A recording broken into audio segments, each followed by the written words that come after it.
What if integrity isn't proven by what we believe, but by how we treat the people who can do nothing for us in return? Job stands before God and dares to say that his faith shaped his actions toward servants, widows, orphans, and the poor, even when no one else was watching. He feared God not with words, but with righteous choices. This lesson forces a sobering question for every believer. Does our reverence for God actually compel us to act justly, or does it stop at confession alone? Before we begin, if you value Scripture-faithful teaching that challenges our faith to move beyond words into action, take a moment to support this ministry. Like this lesson so it reaches others who are hungry for serious Bible teaching. Share it with someone who needs to be reminded that reverence for God compels righteous living. Subscribe to Living Word Media to help this ministry grow and to ensure this kind of teaching continues to reach hearts, homes, and churches. When you engage, you're not just clicking, you're helping the Word of God be heard. Job chapter 31 verse 13. If I did despise the cause of my manservant or of my maidservant, when they contended with me. In Job chapter 31 verse 13, Job declares, if I did despise the cause of my manservant or of my maidservant, when they contended with me, beginning a series of conditional statements that function as a solemn oath of innocence. In the ancient Near Eastern world, masters held near absolute power over servants, and legal protections were minimal. Job's words therefore stand out sharply. He asserts that if he had ever ignored, mistreated, or silenced the legitimate claims of those under his authority, he would stand condemned before God. The if-then structure throughout Job 31 is not hypothetical boasting but covenantal self-examination. Job places his life under God's judgment, confident that his conduct will withstand divine scrutiny. This declaration reveals Job's acute awareness that God is not a distant observer but a righteous judge who evaluates human behavior, especially toward the vulnerable. Job understands that ethical living is not measured by social norms or power dynamics, but by accountability before God. His integrity is active, not theoretical. It shows itself in how he treats those who cannot defend themselves. This passage reveals a God whose holiness is inseparable from justice. Job's fear of the Lord does not lead him to harshness or detachment, but to compassion and restraint. In verse 15, Job grounds his ethics in creation theology. Did not he that made me in the womb make him? This affirms the moral equality of all people before the Creator. Servants and masters alike are fashioned by the same God and therefore possess equal dignity and worth. The fear of the Lord, rightly understood, produces moral clarity. Because Job knows God sees, judges, and remembers, he refuses to exploit power or ignore suffering. Divine authority becomes the strongest safeguard against cruelty. God's justice compels human justice. Reverence for God shapes how one treats others. For believers today, Job's integrity challenges the separation of faith from action. True discipleship expresses itself in just treatment, compassionate response, and ethical responsibility.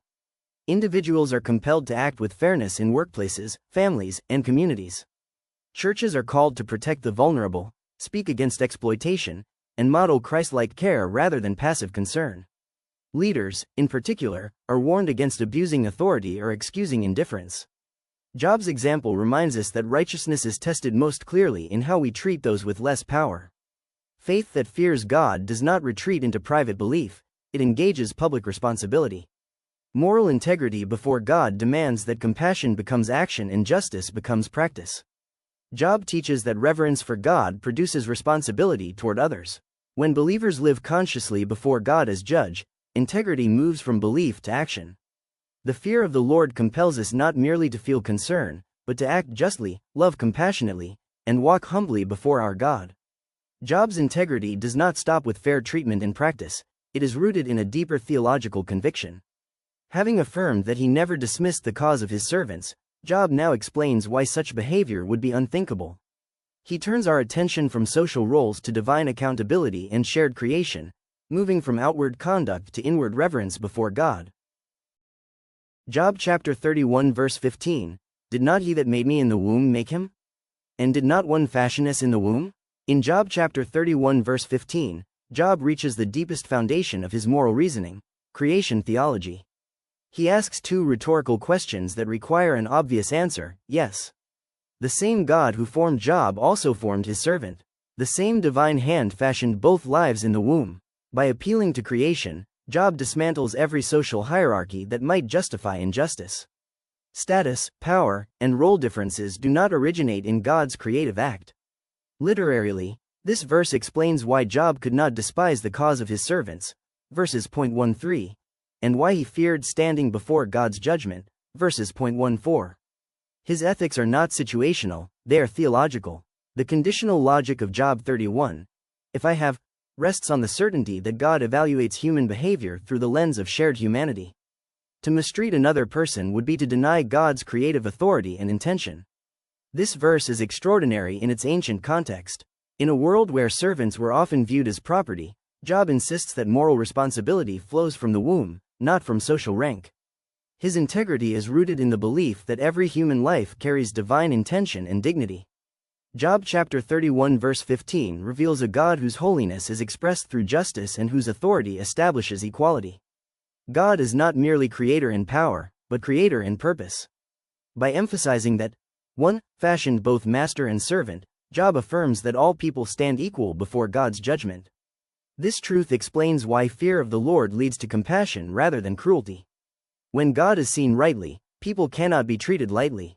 This verse exposes the lie that power grants moral exemption. Before God, no one possesses greater intrinsic worth. The fear of the Lord restrains exploitation because it recognizes that God defends what he has created.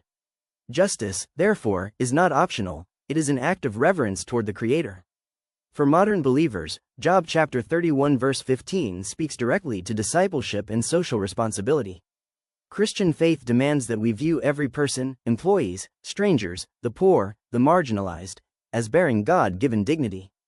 Individuals are compelled to act justly in daily interactions, refusing to excuse disrespect, prejudice, or neglect. Churches are called to reflect this creation-based ethic by honoring all people and protecting the vulnerable. Leaders must recognize that authority does not elevate worth but increases accountability. This verse warns against dehumanization in any form, reminding believers that ignoring the dignity of others is ultimately an offense against God himself. Faith that truly fears the Lord expresses itself in how we see people, not as obstacles, resources, or liabilities, but as lives fashioned by God. Job teaches that justice begins with recognizing shared creation. When believers remember that God fashioned every life, compassion becomes a moral necessity, not an optional virtue. Reverence for the Creator compels us to honor the dignity of all whom he has made. Having established the equal dignity of all people, Job now turns from principle to practice. He moves from creation theology to concrete action, showing how belief in human worth must be expressed through care for the poor, the widow, and the vulnerable. Job chapter 31 verse 16, if I have withheld the poor from their desire, or have caused the eyes of the widow to fail. In Job chapter 31 verse 16, Job moves decisively from theological principle to practical compassion. Having established that all people share equal dignity before the Creator, version 15, Job now examines whether that belief was expressed through concrete action. The verse is framed as a conditional statement, if I have withheld, which is part of Job's larger oath of integrity. He invites divine scrutiny into how he treated those most vulnerable in society, the poor and the widow. To withhold the poor from their desire does not mean indulgence of greed, but refusal to meet legitimate needs. Likewise, cause the eyes of the widow to fail is a vivid expression describing prolonged disappointment, hope deferred until it fades into despair. Job is saying that if his actions ever contributed to such suffering, he would stand guilty before God. His ethics are not limited to avoiding harm, they include the responsibility to relieve suffering where possible. Historically, widows and the poor had little protection in the ancient world. By highlighting these groups, Job aligns himself with God's own concern revealed throughout Scripture, that righteousness is measured by how power responds to weakness. This verse reveals a God whose justice is inseparable from compassion. The fear of the Lord does not produce detachment from human need, it heightens sensitivity to it. Job understands that God sees not only acts of oppression but also acts of omission. Neglecting the poor or ignoring the widow's need is not neutral behavior, it is morally accountable. Job's theology affirms that God's holiness demands active mercy. Because God defends the vulnerable, reverence for him requires tangible concern for those at risk of being overlooked. Justice, in biblical terms, includes generosity, attentiveness, and responsiveness to suffering. For believers today, Job chapter 31 verse 16 challenges passive faith. Moral integrity before God includes how we respond to visible need. Individuals are compelled to ask whether comfort, convenience, or busyness has dulled compassion. Churches must evaluate whether care for the poor, widowed, and marginalized is central or peripheral to their ministry. Leaders, especially, are warned that indifference can be as damaging as abuse. This verse calls believers to move beyond sympathy to action. Faith that fears the Lord seeks opportunities to relieve suffering, advocate for the vulnerable, and ensure that hope is not quietly extinguished through neglect. Job teaches that compassion is a test of integrity. When reverence for God governs the heart, concern for the vulnerable follows naturally. Faith that truly honors God cannot ignore the cries of those he cares for most. Having addressed neglect toward the poor and the widow, Job now narrows the lens further. He examines whether he ever acted in self-interest at the expense of the fatherless, revealing that true righteousness refuses to hoard provision meant to be shared. Job chapter 31 verse 17, or have eaten my morsel myself alone, and the fatherless hath not eaten thereof. In Job chapter 31 verse 17, Job continues his oath of integrity by addressing selfishness in provision. He asks whether he ever consumed his resources in isolation while the fatherless went without. The phrase, eaten my morsel myself alone, is deliberate and searching. Job is not speaking merely of extreme deprivation but of everyday choices, whether he chose personal comfort over shared responsibility. Within the flow of Job 31, this verse builds on the previous concern for the poor and the widow, version 16, and now focuses specifically on the fatherless, a group repeatedly identified in Scripture as uniquely vulnerable. In the ancient Near Eastern context, the fatherless lacked legal protection, economic security, and advocacy. Job's conditional statement implies that righteousness is not only about refraining from harm, but about refusing self-centered consumption when others are in need. Literally, this verse reinforces Job's understanding that God's judgment reaches into ordinary life. Eating is a daily act, and Job recognizes that even routine decisions reveal moral character when made before God. Job chapter 31 verse 17 reveals a God who cares deeply about how provision is shared. God's holiness is not detached from daily living. It governs the use of resources and the posture of the heart. The fear of the Lord restrains greed and awakens generosity. Job understands that God does not merely condemn theft or abuse, but also challenges isolation that ignores communal responsibility. Theologically, this verse affirms that abundance carries obligation. Because God is the giver of sustenance, he expects his blessings to become channels of blessing to others, especially those without protection. The moral equality established in verse 15 now expresses itself as moral responsibility. If God values the fatherless, those who fear him must do the same. For believers today, Job chapter 31 verse 17 confronts individualism and unchecked self-sufficiency. Christian discipleship calls believers to examine not only what they possess, but how they share. Individuals are compelled to ask whether their patterns of consumption reflect generosity or isolation. Churches must guard against becoming inward-focused communities that meet internal needs while overlooking those without voice or support. Leaders are especially warned here. Access to resources, influence, or comfort increases responsibility, not entitlement. Ignoring the needs of the vulnerable, especially children, the marginalized, and those without advocates, stands in direct conflict with reverence for God. This verse invites believers to see hospitality, generosity, and shared provision as acts of worship, not optional virtues.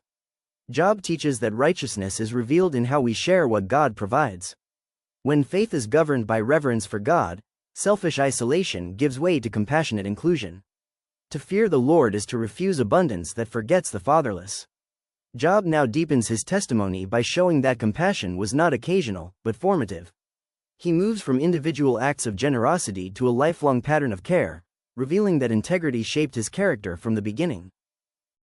Job chapter 31 verse 18, for from my youth he was brought up with me, as with a father, and I have guided her from my mother's womb winking face.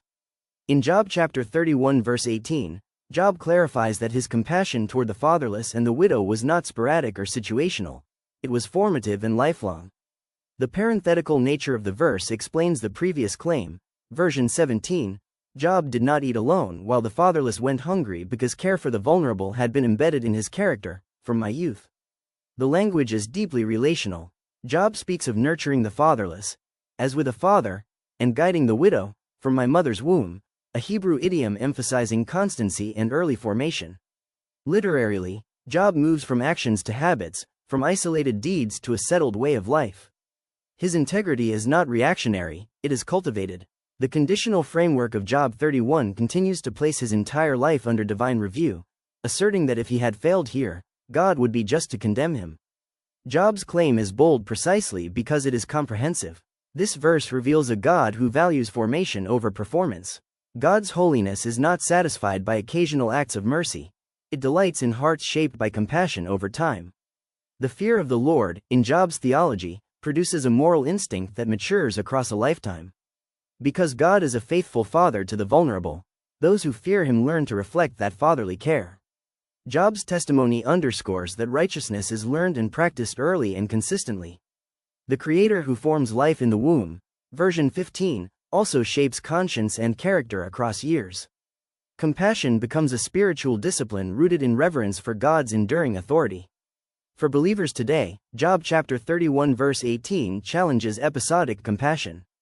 Christian discipleship is not defined by occasional generosity but by patterns of faithfulness. Individuals are invited to consider how early convictions, family practices, and spiritual formation shape long-term ethics. Churches are called to nurture cultures where compassion is taught, modeled, and expected, not outsourced or delayed. Leaders and parents carry special responsibility here. Job's example calls for intentional guidance of the vulnerable, sustained mentorship, and protective care. Faith that fears the Lord does not wait for crisis to act. It forms habits of mercy that endure through seasons of abundance and loss. Job teaches that integrity is cultivated over time through reverence for God. When compassion is formed early and practiced consistently, righteousness becomes a way of life rather than a momentary response. The fear of the Lord shapes character that cares faithfully for the vulnerable across a lifetime. Having testified to lifelong compassion, Job now examines whether he ever turned a blind eye to visible suffering.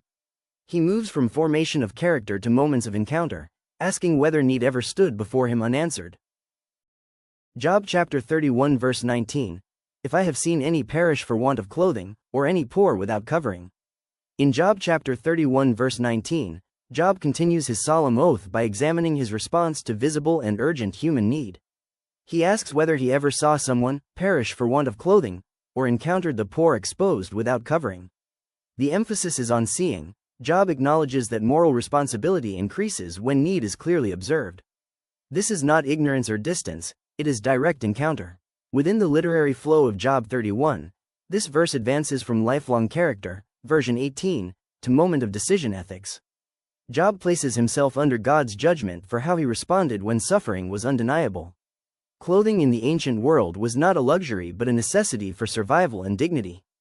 To withhold covering from the poor would be an act of serious neglect. Job's conditional statement implies that failing to act in such moments would leave him accountable before God. Historically, this verse reflects covenant ethics found throughout Scripture, where care for the poor is not optional charity but a moral obligation rooted in fear of the Lord. Job chapter 31 verse 19 reveals a God who notices human suffering and holds his people responsible for how they respond.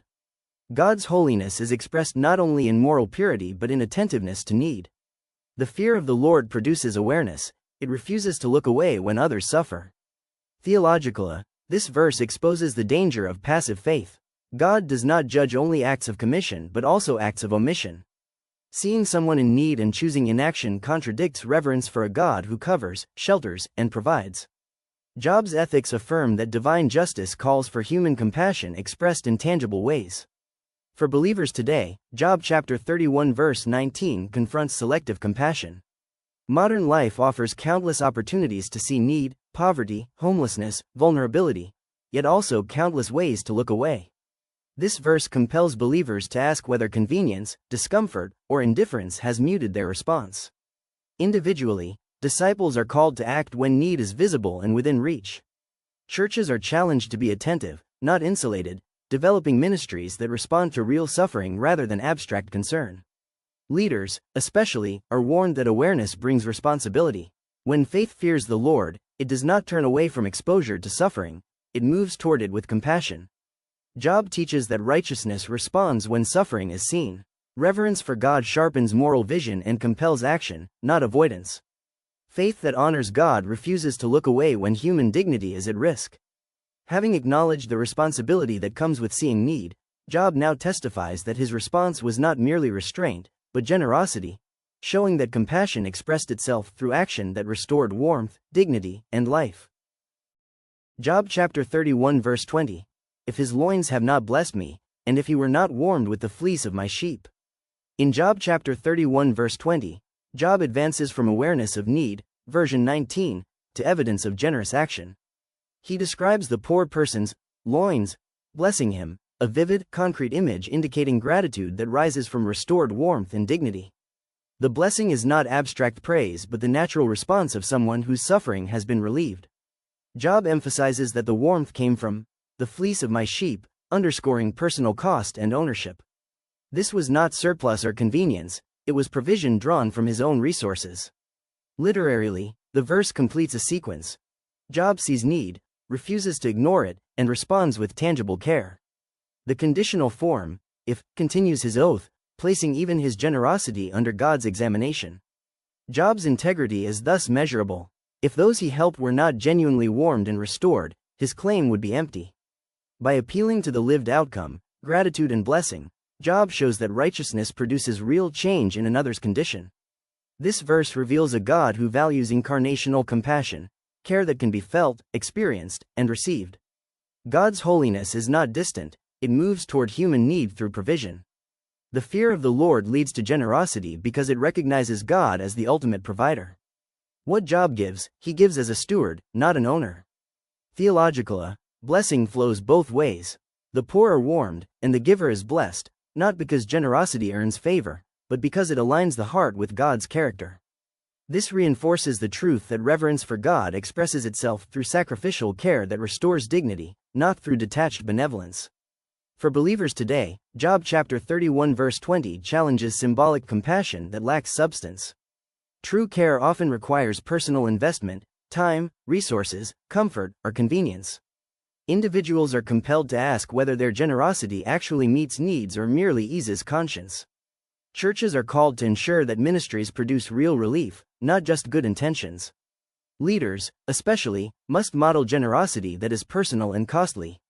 When faith fears the Lord, it does not give what is easy to spare, it gives what meaningfully helps. Such generosity fosters gratitude, restores dignity, and reflects God's own generous heart. Job teaches that compassion proves itself through tangible provision. When reverence for God governs the heart, generosity becomes personal and effective. Faith that honors God warms lives, restores dignity, and turns resources into instruments of mercy. Having shown generosity toward the helpless, Job now addresses the opposite danger, the temptation to misuse influence and power against the vulnerable. He turns from what he gave to what he refused to do, revealing that integrity restrains power as much as it extends compassion. Job chapter 31 verse 21. If I have lifted up my hand against the fatherless, when I saw my help in the gate. In Job chapter 31 verse 21, Job confronts the abuse of power, particularly in public and legal settings. To lift up my hand against the fatherless is an idiom for using force, intimidation, or legal manipulation to oppress someone who has no defender. The phrase, in the gate, is crucial. In the ancient world, the city gate was the place of judgment, contracts, and public decision-making. It was where elders sat, cases were heard, and outcomes were decided. Job acknowledges the temptation that comes with influence. When I saw my help in the gate. He is saying that even when he had support, allies, or advantage in the legal system, he did not exploit that power to crush the fatherless. His integrity extended beyond private charity into public justice.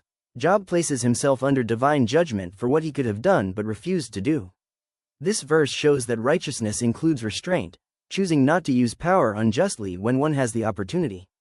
This verse reveals a God who judges not only actions but intentions and opportunities. God's holiness demands justice where power is present. The fear of the Lord restrains the strong from exploiting the weak, especially when systems or structures might allow it. Job understands that God sees behind public outcomes to private motives. Theologically, Job chapter 31 verse 21 affirms that authority is never neutral. Power is a stewardship under God, not a license for advantage. Because God defends the fatherless, those who fear him must refuse to weaponize influence. Justice, in God's economy, is proven most clearly when restraint is exercised despite opportunity. For believers today, Job chapter 31 verse 21 speaks directly to ethical decision-making in positions of influence, workplaces, leadership roles, families, churches, and communities. Individuals are compelled to ask whether they have ever used status, connections, or systems to protect themselves at another's expense. Churches are warned against protecting reputation or power structures when the vulnerable are harmed. Leaders bear particular responsibility here. This verse calls for transparent, fair, and compassionate use of authority. Faith that fears the Lord refuses shortcuts that silence the weak or manipulate outcomes. Integrity means choosing justice even when no one could successfully challenge the abuse. Job teaches that true righteousness restrains power as much as it extends generosity. When believers live under God's authority, they refuse to exploit advantage over the vulnerable. The fear of the Lord transforms power into stewardship and justice into a sacred trust. Having denied abusing power against the fatherless, Job now submits himself to the severest possible consequence if he were guilty. He moves from ethical restraint to willing accountability, showing that integrity is proven by readiness to accept judgment. Job chapter 31 verse 22, Then let mine arm fall from my shoulder blade, and mine arm be broken from the bone. In Job chapter 31 verse 22, Job invokes a severe self-imprecation, calling down judgment upon himself if he had abused power against the fatherless. Version 21. This language reflects the ancient practice of oath-taking, where one invited consequences upon oneself to underscore truthfulness.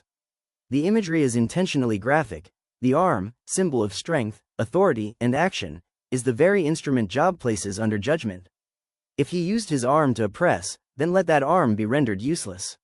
Literally, this verse heightens the seriousness of Job's claims. He is not asserting innocence casually, he is staking his strength, reputation, and capacity for action on the truth of his integrity. The conditional, then let, shows Job's willingness to accept divine justice if he were guilty. This is not bravado but confidence born of a conscience examined before God. This verse reveals a God whose justice is neither symbolic nor sentimental. Job understands that God's holiness demands real accountability, proportionate to the misuse of power. The fear of the Lord here produces moral courage, a willingness to be judged rather than to hide wrongdoing. Job's theology assumes that God's judgment is right, deserved, and unavoidable. Theologically, the arm represents agency. By offering his arm to judgment, Job acknowledges that human strength is accountable to divine authority. Power belongs to God first. When misused, it rightly invites discipline. This underscores that reverence for God includes readiness to accept correction, not merely confidence in innocence. For believers today, Job chapter 31 verse 22 challenges superficial claims of integrity. True righteousness is willing to be examined and corrected by God. Individuals are called to live transparently before God, not shielding areas of influence or authority from scrutiny. Churches are reminded that accountability strengthens witness rather than weakens it. Leaders, especially, must hear this verse carefully. Authority exercised without accountability corrodes faith and harms the vulnerable. Job's example calls believers to welcome God's discipline as evidence of trust in his justice. Job teaches that integrity is proven by willingness to accept judgment. When believers truly fear the Lord, they trust God's justice enough to place even their strength under his authority. Righteousness does not fear examination, it depends on it. Job now explains why such judgment would be unbearable. He moves from the consequence of wrongdoing to the deeper motivation for righteousness, the overwhelming fear of God's majesty and the impossibility of standing against his glory. Job chapter 31 verse 23, For destruction from God was a terror to me, and by reason of his highness I could not endure. In Job chapter 31 verse 23, Job brings his oath of integrity to its deepest motivational core. He explains why abusing power, neglecting the vulnerable, or acting unjustly was unthinkable to him. The reason is not fear of human consequence, loss of reputation, or social reprisal, but reverent fear of God himself. Destruction from God refers to divine judgment, not impulsive wrath, but righteous, holy response to sin. Job recognizes that when God rises to judge, no human strength or defense can endure. The phrase, by reason of his highness, points to God's absolute majesty and supremacy. Job is saying that God's greatness is so overwhelming that resistance is impossible. Literally, this verse functions as the capstone of Job's ethical testimony. All prior actions, fair treatment of servants, compassion for the poor, restraint of power, flow from this settled conviction. God is exalted, and humans are accountable. This verse reveals a God whose holiness inspires awe, not avoidance. Job's fear of the Lord is not paralyzing dread but sober reverence that governs behavior. God's highness underscores his transcendence. He is above human systems, power structures, and excuses. Because God is exalted, injustice becomes unbearable to the conscience shaped by reverence. Theologically, Job chapter 31 verse 23 clarifies that true compassion is not driven primarily by emotion, but by worship. Fear of the Lord produces ethical seriousness because God's glory makes sin intolerable. Job understands that standing against God, through injustice or neglect, is futile and devastating. This is not fear that crushes faith, but fear that anchors integrity. For believers today, Job chapter 31 verse 23 calls for recovery of reverent fear in discipleship. Modern faith often emphasizes comfort and affirmation, but Job reminds us that awe before God shapes moral courage. Individuals are compelled to ask whether their ethical decisions are governed by reverence for God or by convenience and cultural norms. Churches must guard against reducing God to a manageable idea. When God's holiness is diminished, justice and compassion soon follow. Leaders, in particular, are reminded that accountability to God outweighs loyalty to systems, influence, or self-preservation. Faith that truly fears the Lord refuses to tolerate injustice because it cannot endure standing against God's glory. Job teaches that integrity flows from reverence for God's majesty. When believers live conscious of God's holiness and authority, righteous action becomes unavoidable.